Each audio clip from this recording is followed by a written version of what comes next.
Hi, this is Danny Doyle, and I'm here for another solo interlude.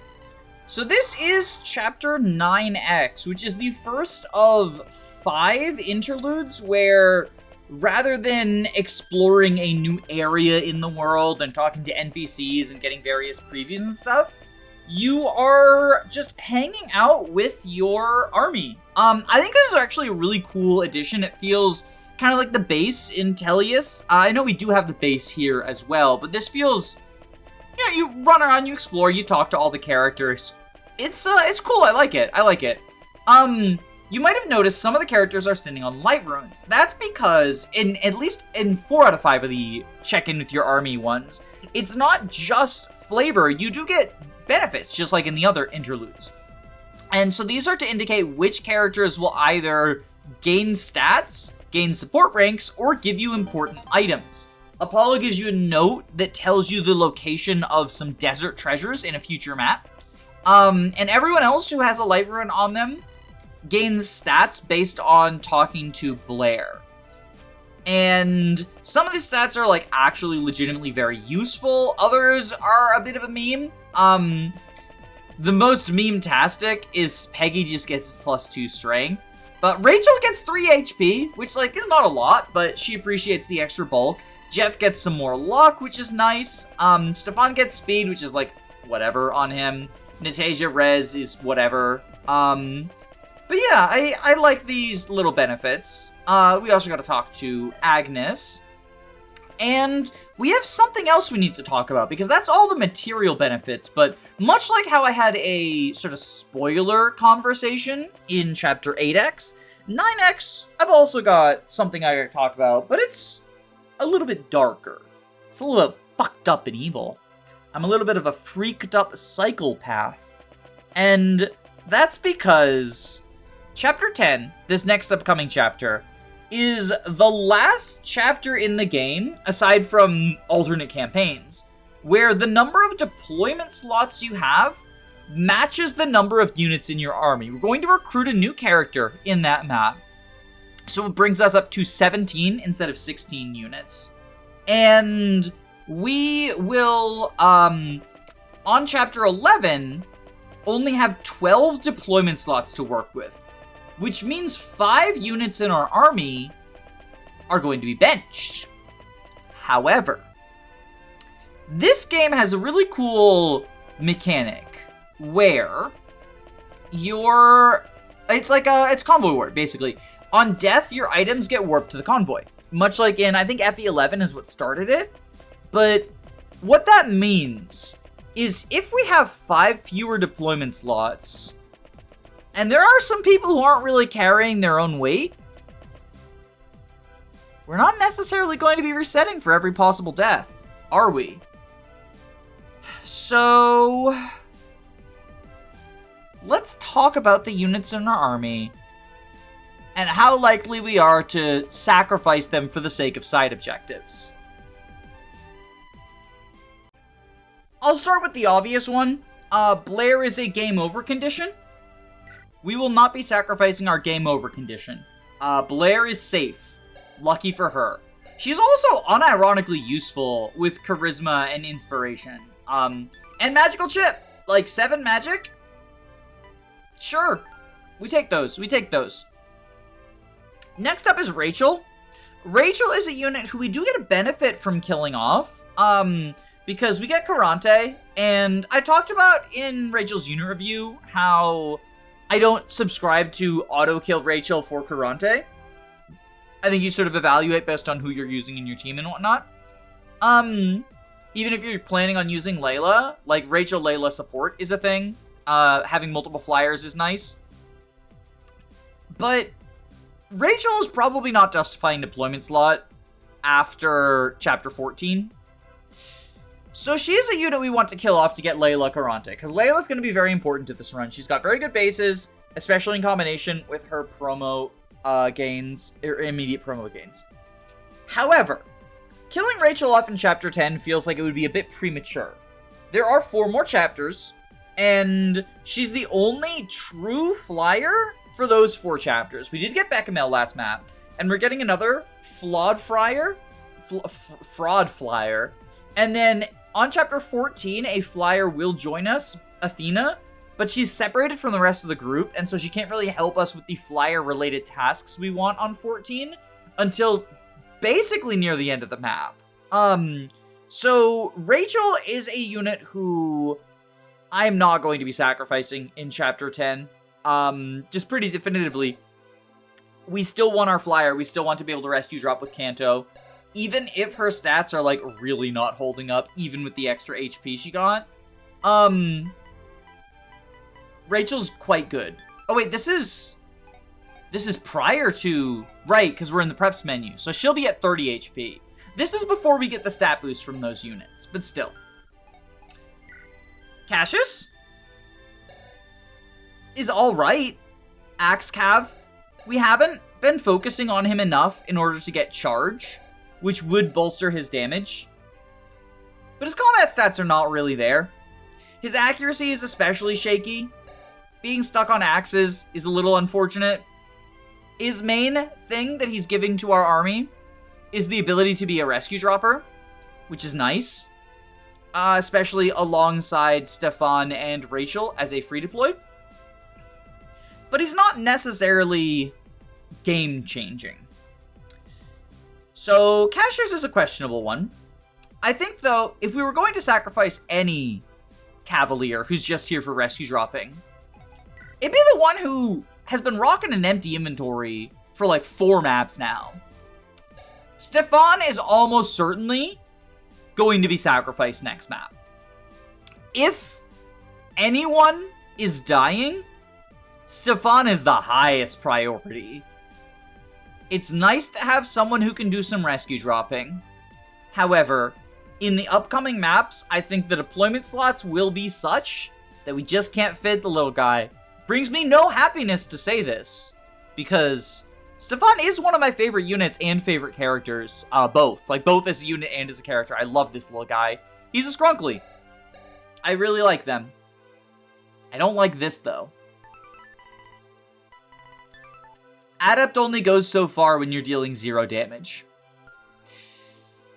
So that is, you know, the obvious ones out of the way. Aaron, we're not sacrificing Aaron.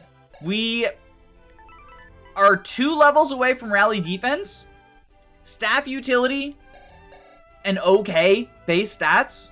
Like, she's Jagening. She's still Jagening. I think she still maintains enough value to be deployed for quite a while. And even if that were not the case, I want to keep Aaron alive for a late game event where she gets her promotion to Apex Valkyrie, because she gets a PRF. And while I won't be using her at that point in the game, there is an additional benefit to acquiring her PRF. If you played the game, you probably know what I'm referring to, but I'll keep it as a little special secret surprise for now. Just know that Aaron is a unit that we really do not want to kill off. And in the same vein, Kenneth, I've been training him because I want to get his promotion and his PRF for the same reason. Kenneth is also a unit who we are unlikely to kill off. If sacrifices need be made, there are people lower on the totem pole than Kenneth. While his combat is not great right now, and he does not justify a deployment slot for much longer, Luna's good, and his event and his promotion is good, and it gets him a free deploy in one of the harder chapters for this run, which will be nice. Natasia. Much like Stefan, Natasia's been with us for a while. She was a lot more useful than Stefan, combat-wise. And she is only 70 experience, well 67 experience from promotion, which would get her pose. But like, her stats aren't great. We did just upgrade our Natasha to a Bechamel. And like, yes, she could use bows and he could not. And bows are quite nice. But we have a high strength bow user and we have a high speed bow user. I don't necessarily think at this stage in the game, Warrior Natasha does much for us. And we would have to spend one of our limited Master Seals on that, which is a lot. I already talked about Stefan. Desmond is another unit we're definitely not sacrificing. Like, his combat is still phenomenal. He's still holding up. Jaken gonna Jaken. But also, he gets his event to become a Lance Paladin. And he gets the Banner Lance, which will be very useful even once Desmond's stats decline. The Banner Lance will be a very useful tool for us to set up extra kill damage. Absolutely in no way are we planning on sacrificing Desmond. Joseph has been our carry basically since we promoted him, since Chapter 6. Joseph is definitely not getting sacrificed either. My man. He's going to continue to be useful into the mid-game, I think. He's going to be a very big piece of our army. Really not there to sacrifice him. On the other hand, as much as we've invested into Sam, by which I mean discipline and training her bow rank a bunch, she is unfortunately in a very awkward situation. Because the only thing she has over our other two archers is that C rank in bows. Joseph's close. Jeff is a little bit less close. I don't want to sacrifice Sam, because Longbow could be useful in a few situations. And she's going to put in work on this map, on Chapter 10, because there are some flyers that I'm worried about in Chapter 10. But, if push comes to shove, Sam and Stefan are the two early game training projects. And in 0% growths, that's not a great look. So Sam is also probably on the chopping block, and I know, I love them. Not as much as Stefan. I'm a Stefan Glazer. I'll admit it. I know Sam is a very popular character, and I know that people will be mad and sad if she dies. And I will try my best to protect her, but sometimes people have to take one for the team. Peggy has Provoke, which means that were I willing to sacrifice her, she would be she'd be very good at it, shall we say. She'd be very good at being able to be a sacrifice. Because she could lure specific enemies that we want to get out of the way, and then die. You know, go down with the ship. But Peggy also gets Swarp, and she will be a 14 range, or 14 magic Swarper, so 7 range, upon promotion. She's also our highest ranked staffer right now. I think that she is too valuable to sacrifice via Provoke. I can definitely see a situation where Stefan rescues Peggy so that she does not provoke someone and he becomes a more appealing target and fucking dies. Honestly, that feels like the optimal outcome at the moment. So, you know, that's something. Butch is a unit who's been pretty disappointing to me, but he is still one of our, like, units who can do actual functional combat. 13 strength, 14 speed. Ain't much. He's 2.5 levels from Opportunist. We could potentially make him a hero. It's honest stats. It's honest stats. It's not like gonna blow your brains out, but it's honest stats. I don't think we're sacrificing Butch. Definitely not sacrificing Emil. 5 range Yoink be like Staff Savant's really good, Staff Mastery's even better. And he's also our highest statted anima user. So, and I don't just mean now, I mean in general. There are not actually that many anima users in the game, and there are some very good tools for anima sages, or for anima users. Emil is probably going to be our Earth Power user, if I'm being perfectly honest. And that's pretty epic for him.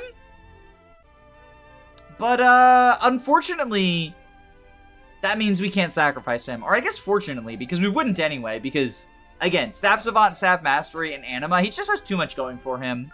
Very good unit, especially in the Zero Growths context. Jeff, we literally just promoted Jeff. Jeff is going to be a Steel Plusser. Jeff is going to be a bow user. Look at this. 12 strength, 20 speed bows. That's very good. This man is in it for the long haul. We're not sacrificing Jeff. No way in hell. Apollo is a decentish unit. Like, I tried to train him up a little bit last map. Maybe get him to Anathema.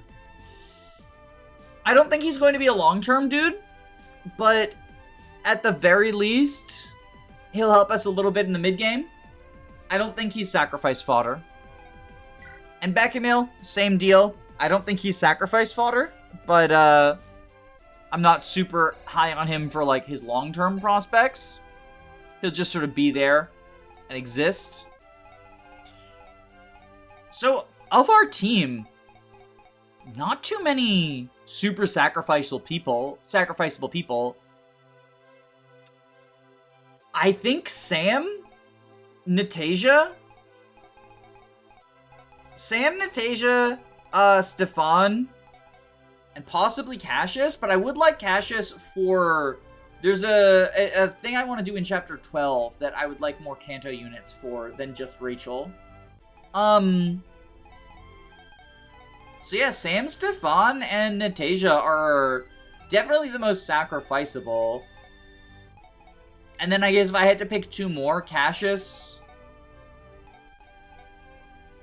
Maybe Butch? Like, Cassius is riding the bench in Chapter 11 because it's a desert map, but... I don't think he's, like, perma-benched. I don't know, we'll see, I guess, we'll see. God, if only I could sacrifice Blair. I mean, I wouldn't, though, because Blairspiration. Yeah. The more I think about this, the more it's like, I can sacrifice up to 5 people, but there's really only 3 people who don't have long-term prospects going for them, which, like, I guess does solidify. Natasha was kind of on the edge, and Sam was kind of on the edge, but they're both units who, like, it will, like, you know, we'll lose out on Longbow and Shining Bow for, like, a map or whatever, while Jeff is building his bow rank, but then Jeff can do it, and Jeff be better at it. Because, like, what's her strength and speed? She's at, like, 8, 12?